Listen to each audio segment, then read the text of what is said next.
So could you start off telling us a little bit about yourself? Sure. My name is Nora Kelly, and I am a junior here at Middlebury College. I'm a poli-sci major, and I am currently taking Spirit of Change. And could you describe the place that you're working at? Right now, I am working at the College Street Children's Center, which is like basically a child care center for kids in the Middlebury community who come and spend the day there and get to play and learn, and are exposed to a number of different volunteers and staff members who teach them communication skills and just do a bunch of different activities with them the whole day. Can you think of a moment that was maybe your favorite moment there, or something that you really loved experiencing? Yeah. I mean, working with kids, every moment is awesome because they're just so cute. One of the most defining moments, I think, when I got there, I've only been there once because I was sick last week, but I was there from 8 o'clock to 10 a.m., and the first hour the kids weren't there yet because they didn't come till around 9:15. And so the first hour I was there, I got to talk with one of the supervisors, Tiff, and she was telling me about how I should encounter these kids. And, I just got back from South Africa where I was working with, they were a little bit older, and they were kind of the most welcoming kids ever. Like, they come running up to you right when you get off the bus, and, they jump on you, hug and kiss you. And when I was talking to Tiff at the center, she said, just when the kids come in, don't go at them right away. Like, they're a little intimidated. They don't really know who you are. Just sit there, play with them, and don't be overbearing, and just smile a lot and talk in a very soft voice, which I think was really important. You have to just be very friendly. And so I kind of waited till the kids got there, and when the first boy got there, I was just sitting there playing, and I was trying to follow her directions, and I was just kind of sitting there, and he was watching me, and he didn't know who I was, and Tiff introduced him to me, and he kind of kept looking at me funny.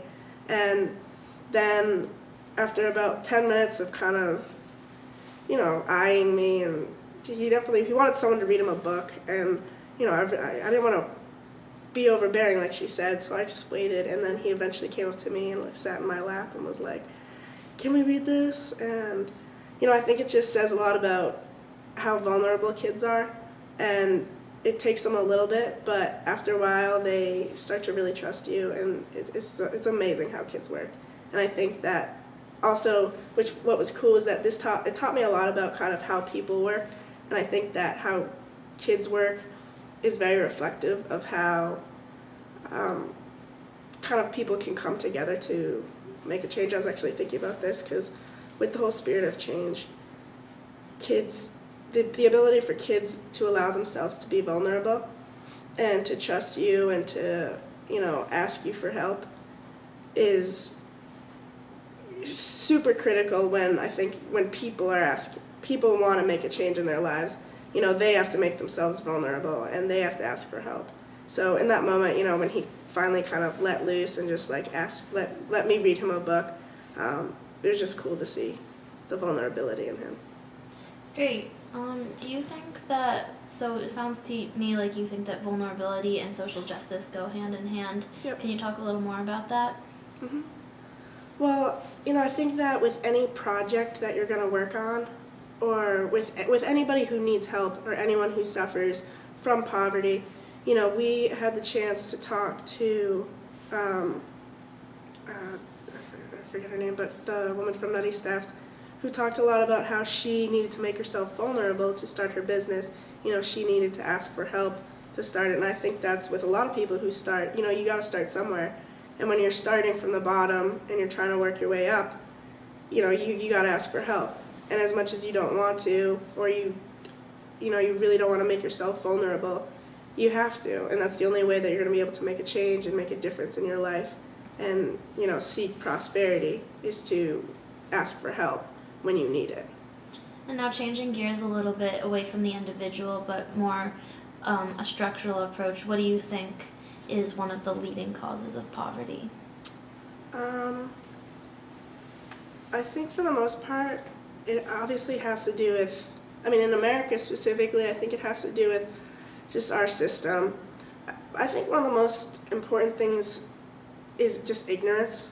You know, I think in the capitalist system that we have, it leads to a lot of competition and a lot of people always striving to, you know, be on top and be the best. And I think what gets lost in that is that there are plenty of people out there who, you know, at no fault in their own, sometimes they can't help it. You know, they suffer, and you know, I think when we get caught up in being the best and, you know, trying to succeed ourselves, we forget that some people are having difficulty succeeding, and that they aren't always aware, and they don't realize that, you know, as a community together, we all need to kind of help each other out, and, you know, not always be looking or striving to be the best. Great, thanks, Nora.